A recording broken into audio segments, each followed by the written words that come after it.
the way we resolve around here. Smashing in the walls. How's everybody? Man, I want to tell you how incredibly great it is to see you today. And you know, you go to church and you think the pastor would get up and say that just because, you know, he's obligated. Well, I'm not obligated, but I am happy to see you. See, here's something you may not know. About, 10 years ago or so, we used to meet in this little building over on Highway 19. And on this particular Sunday, no one came to church. Odd, isn't it? This happens to be the not go to church Sunday of the year. This is the anti-Easter. You're like, well, why? What's the deal? Obviously, you guys didn't know that. See, about 10 years ago, NASCAR came to Dallas, a little longer than that, but it really was a big deal. And when it came, though, it shut down Northeast Texas completely. And something else that you may not know is that this is opening weekend of deer season, which is redneck Hanukkah. I don't know what it is. It's like, it's the greatest day ever. And then it's First Monday also, right? So we had this trifecta of not go to church Sunday, and it was crazy. So, like when I showed up and you guys were here, I'm like, this is pretty cool. This is just great. Yeah, the Cowboys do play, I think. So, you know, that's not a deal anymore either. So we got all these things going for us anyway. So that's a cool thing. So I'm really, really, really glad to see you. Today I'm going to wind up this series called Non-Religious Worship. And what we've been talking about is what worship looks like from an everyday, everyman standpoint. Not in the all solemn and holy and religious. And this is funny to me. I thought about this week. Halloween was this week, right? And I thought Christians are the one group that is anti-Halloween, yet wears masks 52 weeks a year. Isn't that weird? The one group that is wearing masks and costumes and dressing up in Halloween, but at the same time wearing masks every week of the year, once a week. It's crazy. We do weird things. And what we've been talking about in this series is how to worship and what worship looks like in real life. Now, if you missed it a couple of weeks ago, we started this series by talking about what the kingdom of heaven really looks like. And we started to discuss that David had erected a tent. And in this tent, he brought the Ark of the Covenant. Now, this wasn't the tabernacle of Moses. This wasn't the temple. This was a tent. But what David did when he brought the Ark of the Covenant to the tent, he established that they would worship face to face, unveiled before their God, 24 hours a day, 7 days a week. Now, when this happened, God confirmed a covenant with David, and he said, this kingdom of yours will last forever. This is the kingdom of the covenant. This is what I want the kingdom to look like, the kingdom that will endure forever. And it wasn't a military victory, and it wasn't a taken land victory. It was a 24/7 face-to-face worship before God victory that God established would be his kingdom forever. So if you're wondering what the kingdom of heaven is or what the kingdom of heaven looks like, it's a 24/7 face-to-face unveiled worship of the true and living God. Isn't that cool? So last week we got more into detail and kind of broke it down on what worship really is from a really tangible standpoint. Now, somebody can tell me what worship is. I would appreciate it. Centering your life on what brings you life. Awesome. Did y'all get that? No, somewhere wrong. What are you talking about? Here's what worship is. This is as simple as I can put it. It's the centering of my life, the focus of everything that I am, onto the one thing that I truly believe gives life. Which means that everyone in creation are worshipers. Everyone. There is no one breathing that is not a worshiper. Everyone in creation has their life focused on the one thing they believe gives life. Right? Everybody everywhere believes something gives life. Whether it's friends, whether it's parties, whether it's religion, whether it's good deeds, whether it's bad deeds, whether it's money, whether it's a job, power, fame. Everybody is pursuing something. Everybody is focused something. Everybody is bringing their whole life under the one thing that they truly believe gives life. Now, I've lived my life in all kinds of ways, and I've worshiped all kinds of things. But I've discovered that the one true thing, the only thing that truly gives life is the true living God. That in Him there is life, and outside of Him there's not life. Outside of Him we can have good times. I'm not saying you can't have good times. Outside of Him, you can do all kinds of things, and you can laugh and have all these things going on. But outside of Him, there is nothing that touches us deeply. There's nothing that satisfies that longing, that yearning that's deep within inside everyone. See, if you pursue it anywhere else, you're going to come up short. You're going to come up empty. That's why addictions are so strong. Because usually addictions become our gods, right? So we focus our whole life on our addiction because addiction is the one thing that we truly believe will give us life. The thing is, we can never quite achieve it, so we go back and do more and more and more and more and more until our addiction owns us. And I've been on that treadmill, man. I know what that treadmill's like. But I also have found that there is a God.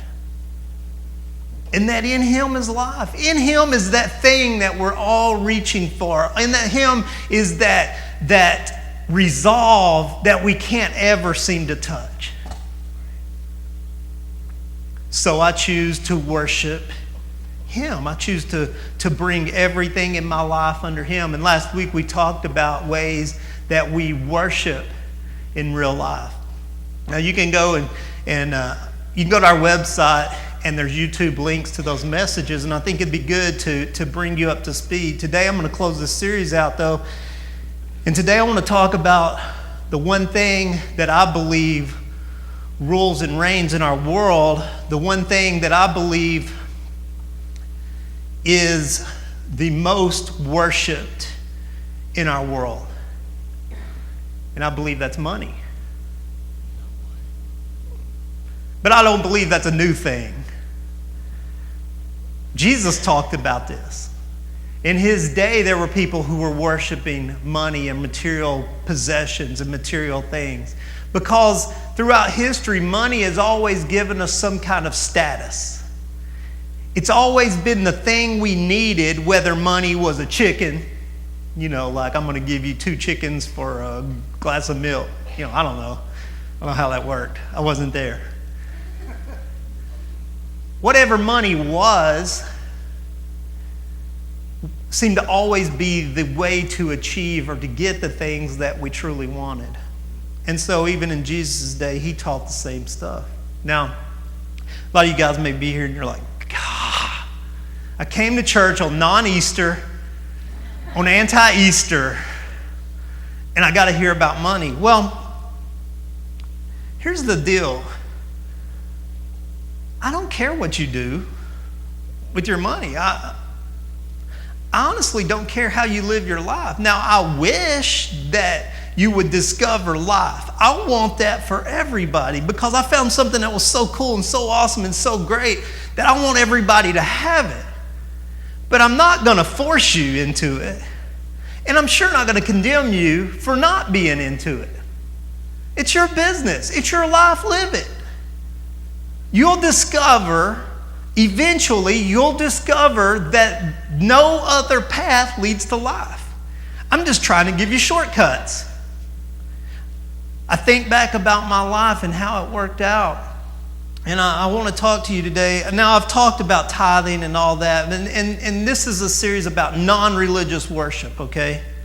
So I'm not going to go into that stuff. And just the truth is, the tithe is in essence a key to life. It is returning a tenth of what is not yours to God, because everything is His. And that's simply what the tithe is, a tenth.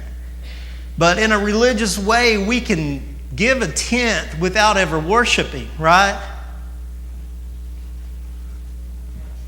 Yeah, because anybody with enough discipline can do religion. I'm not talking about religion. I'm talking about life. I'm talking about living. I'll start out like this. Years ago, and here's something I don't want you to think that I think I'm great and y'all all suck. Because I hate when I listen to a preacher that makes me feel that way. So, and I'm not a preacher, so get over it. Just a guy up here talking to you for a little while. You're my friends. I found something that helped me in life. I want to help you, okay?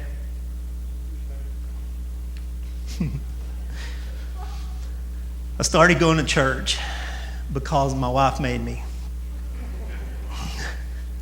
I knew I was supposed to because my mom would be mad at me when I didn't. And I didn't like when my mom was mad at me. And so I got married, and then my wife started going to church and ruined my life.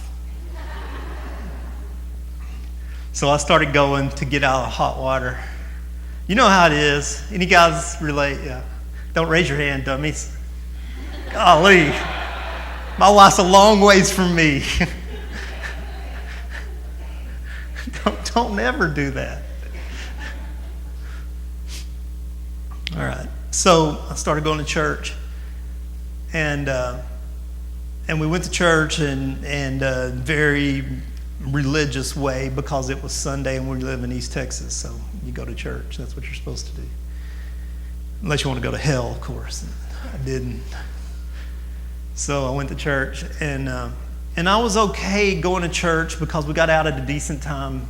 You know, it's Baptist, so like, you know, you're out. Like that was a cutoff, and so it wasn't that terrible. It was bad, but it wasn't terrible. It was irrelevant and boring, but golly, man, I'm suffering for the gospel. You know, holy. So went through all that. And I was okay with going to church for a little while. And then all of a sudden, man, my wife started, they passed the offering plates in front of me. And my wife started putting money in. And I was okay with church taking that hour early on Sunday morning because I still had plenty of day left. But when it started costing me something, I got very upset about it. Like, I work hard for my money. I barely have enough money for beer anyway. And you're giving money to the church. What is wrong with you? And then one day, man, I saw this check that was massive. Like, and it wasn't that massive, but from my perspective, it was massive. It was a tithe. And I about had a heart attack. And I was like, no, don't. Yeah, you ever been in church and the offering plate's coming and you're like, no, what are you doing? And we're fighting over the check.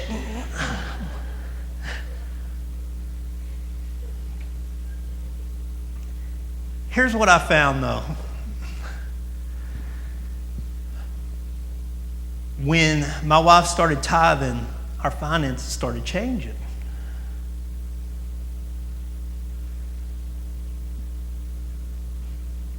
And then I became okay with that. Right? Now, my heart wasn't in it, but there's a principle to God's laws, like they're laws of nature.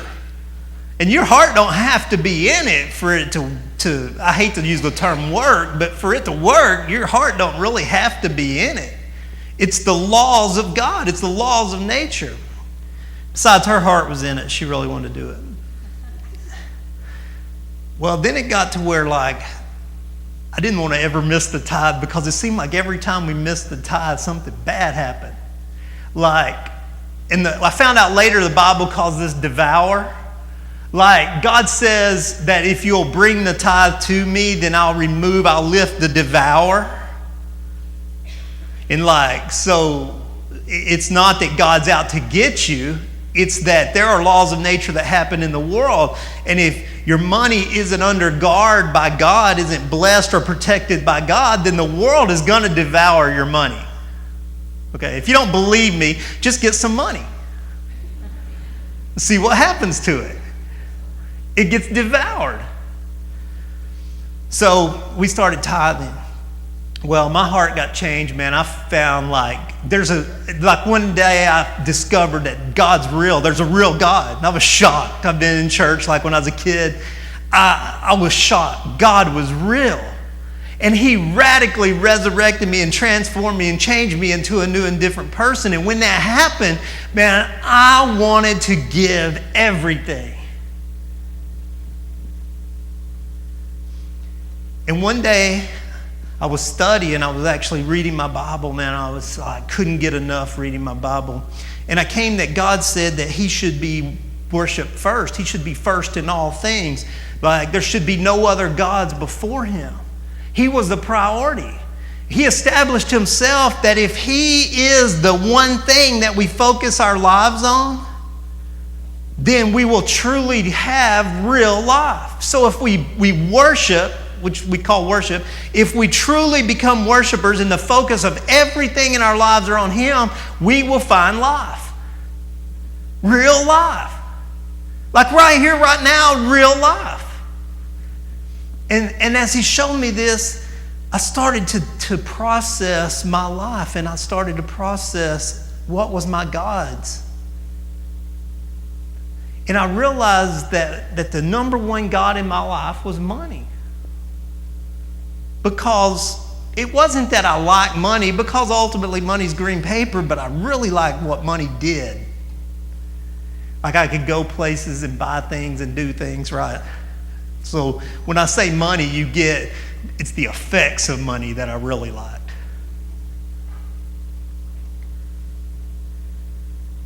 And I started to realize, man, I worship money. Because as I look across our bills and how we spend our money, like there were things and I would justify, these are big things, and then this is how much I give God. And so God convicted me. Now at this time, I have to let you understand something. I'm a pastor at this time. When I come to this, dirty, filthy, sinning pastor. Now, we were tithing, but man, we had spent money in crazy, foolish ways and been just stupid and all that stuff. But what we did is we rearranged our finances to where the most money we give every month, above anything else and first, was to God. Because I was convicted. And I need you to get what I'm saying. I was convicted for me. I was convicted for me that I couldn't say God was number one in my life if I spent more money on my house, my cars, and my entertainment than I did give to God. I couldn't justify to myself that I gave more to me and my kingdom than to him and his kingdom. So we rearranged our finances to where we give more money to God as a priority. We make sure that we give more money every month to God than we do to any other thing in our lives. And what happens when you start to give is you start to experience this life, this freedom, and this goodness in life that's just... Look, you won't believe me. You wouldn't believe me. You have to experience it. It's one of those things like you know and you're like, no, I don't, or yeah, I know. And if you know, then you're like, yeah, I know, yeah, you know, yeah, I know. And then you just have that conversation where nobody knows what they're talking about. It's weird. I know. Can't explain it. It's like telling somebody how to get saved. How do you get saved? I don't know. You just, yeah, I know. Yeah, God is like, yeah. Clear. That's the clear gospel. Here's the thing, though. I give to God as a priority because I truly believe with everything inside of me that He's real. And that's what it comes down to. I truly believe not only that He's real, but that He loves me and cares for me, that He's not ignoring me. He hasn't just set me off and I'm on my own. I believe He is actively involved in my life with everything in me. And I've done it for so long that I'm convinced it's true. But I also understand the fear that comes from not having what you think you need or enough to meet your needs, and the idea of trying to give as a high priority and trusting that God will take care of all the other mistakes in our lives. That doesn't make sense to you. Probably if you've never done it, it doesn't make sense. And let me tell you something, I can relate to you, okay? I can relate. And you say, well, how? This week, on Friday, was a rough day for me. This Friday was a friend of mine's birthday. It's Chris Wilson's birthday. And about a year and a half ago in February,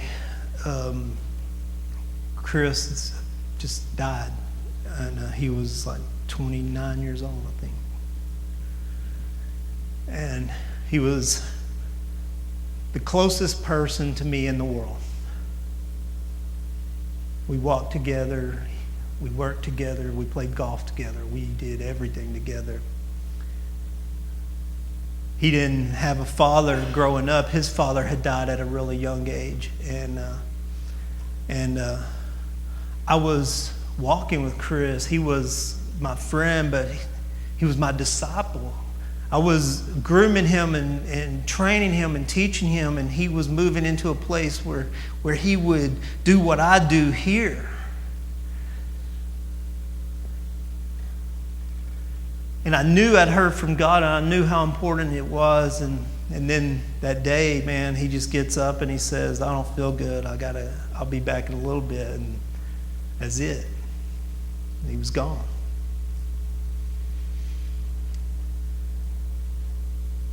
And I prayed and I prayed and I prayed and I believed God. And I trusted God. And he still died. And everybody prayed, man. Prayers went out everywhere, and everybody prayed, and everybody prayed, and everybody prayed. We laid hands. We did everything you're supposed to do, and he still died. And I'll be honest with you. I lost faith. The last year and a half's been tough on me.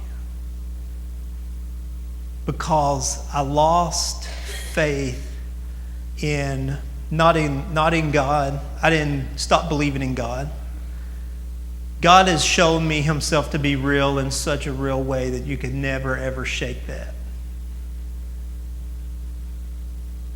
But I lost faith in prayer. Does that mean I don't pray? No, I do. You say, well, that doesn't make sense. How can you lose faith in something but still do it?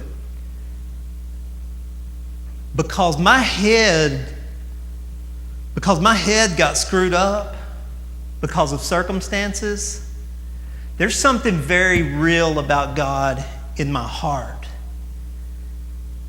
And even though my head says this won't work, my heart still says God is God. And worship him alone. My heart is still so focused and has such tremendous faith in who God is and how he cares and loves for me that nothing will ever shake that. So it doesn't have to make sense for me in my head, and I'll never be able to explain what happened. I could never put words on what happened. But what I do know is that God loves me. God loves me. And that He is the ruler of the universe.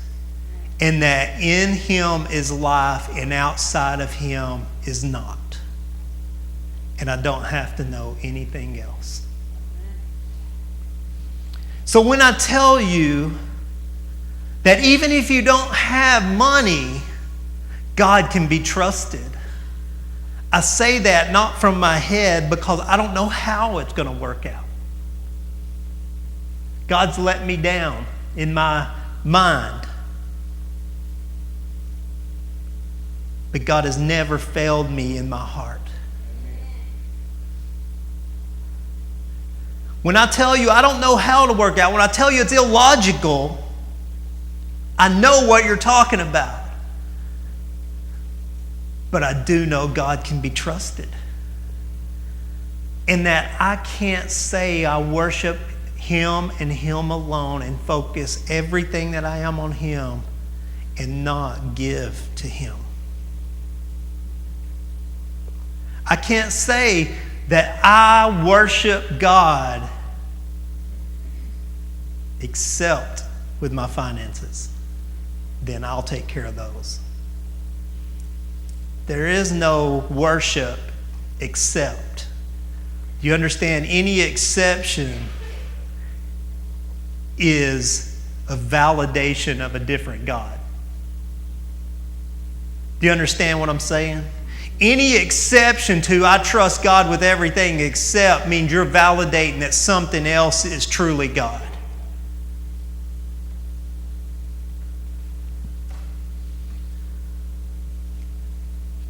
God knows your situation. And to truly believe, listen to the reasoning of this. I truly believe there is a God, and I truly believe He is all powerful. I truly believe that He is going to walk with me forever. I truly believe in God and His kingdom. I truly believe in eternal life.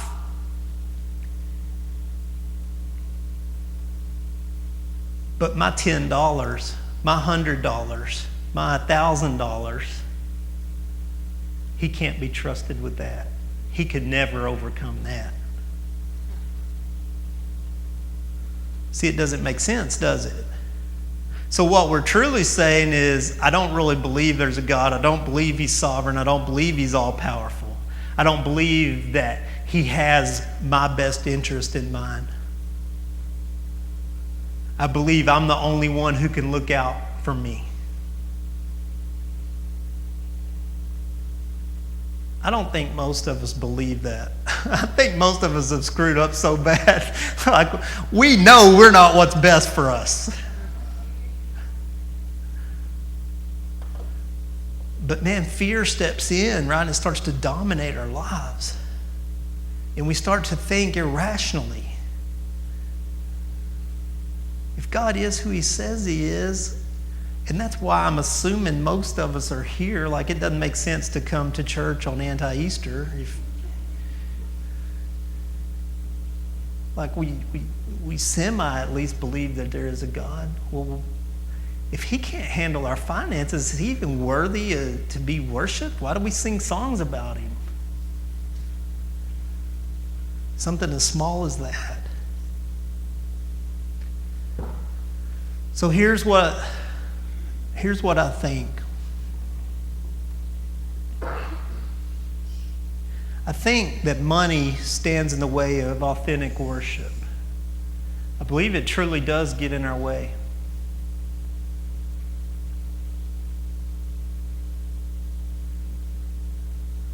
Some of you guys are like, well, if Jesus was really here, I'd give Him, I believe I'd give my money. Well, here's something I was reading this week. It's interesting. You know the God that Jesus was sold out for was money?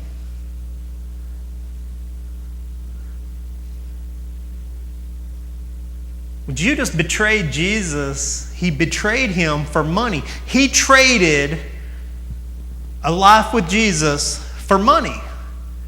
And to that we say Judas was bad, filthy. We despise who Judas was, right, in Christian circles.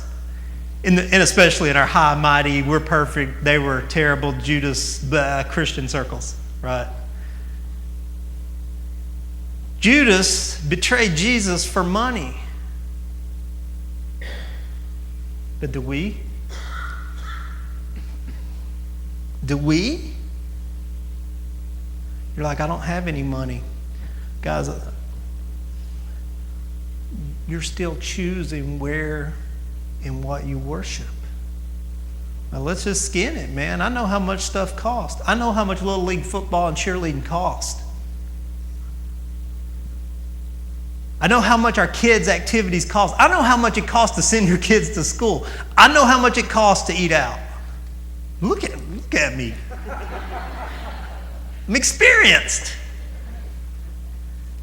I know how much it costs to go to movies. I know how much it costs to go on vacation. I know how much everything costs. I'm not stupid. I don't have my head in the sand.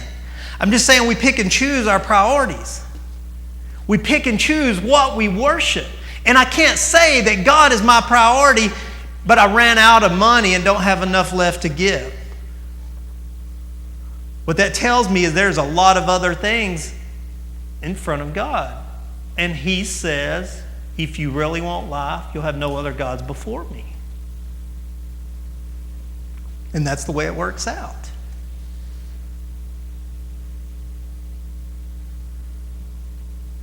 Now you can live however you want to. I truly don't want you to feel like I'm saying you're a bad person if you do other things. I'm not saying that at all. I don't care what you do. What I don't like people to say is I don't have enough money to give when you do other things because, well, that's just not true. I mean, it's not true. You choose to give to other things instead, and that's all right. But just say it. Come on. I'll be honest with you. Be honest with me.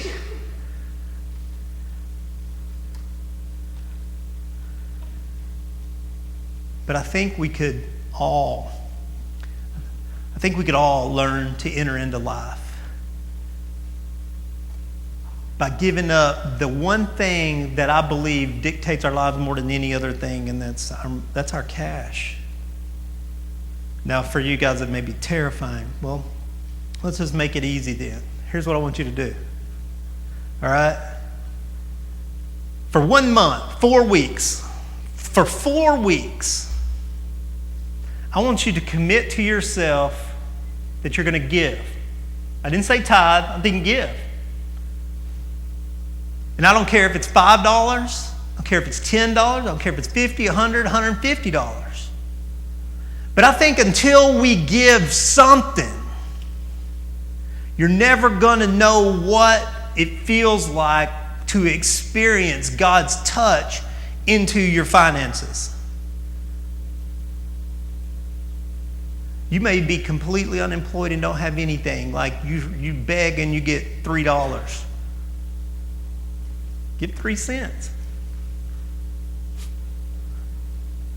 Find a dime on the way to church and pick it up and give it. Steal it from your mom's purse. No, don't do that.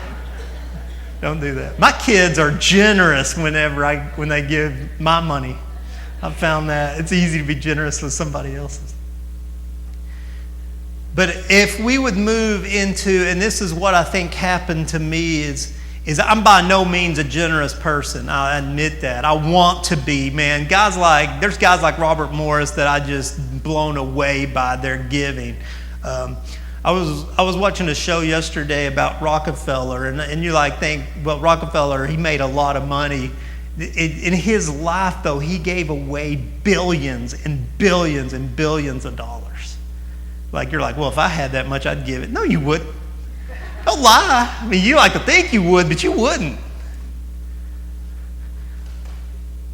I think, though, that we can become generous if we practice the art of giving. It could be little things. But once you experience what it's like to give, man, you're going to enjoy it. And I mean that in the weirdest way. You're going to like it. You're going to enjoy it. So I want to challenge you for the next month. Pretend you're generous. Pretend you're Mr. Moneybags and give away $1.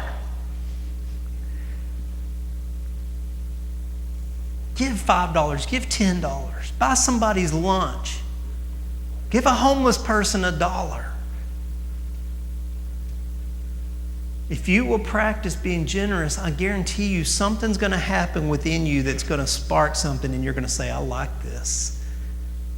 The Bible tells me it's better to give than to receive, and until you try it, you will never know that that's true. That'll be an intellectual truth, and it's only as good as it's in your head, but once you experience it, that's a heartfelt truth. Does that make sense? All right, I wanted to remind you guys that next weekend I'm going to start a marriage series. So if you know anybody or if you're having struggles in your marriage, we're going to be talking about marriage in the most realistic, helpful way that we can possibly come up with. We'll get the real and the raw of what marriage is. I've survived marriage for almost 22 years. And I mean that in every way, because sometimes marriage is lively and sometimes it's just survived.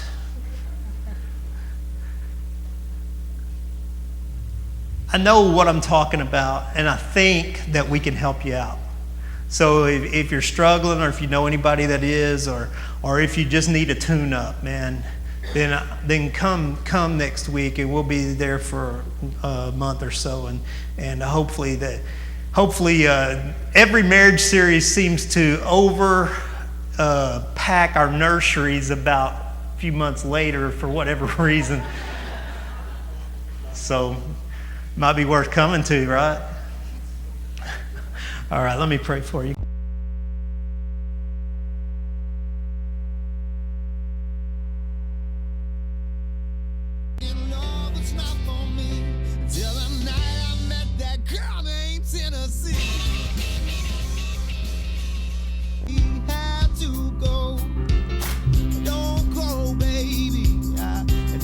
Your name. She said, don't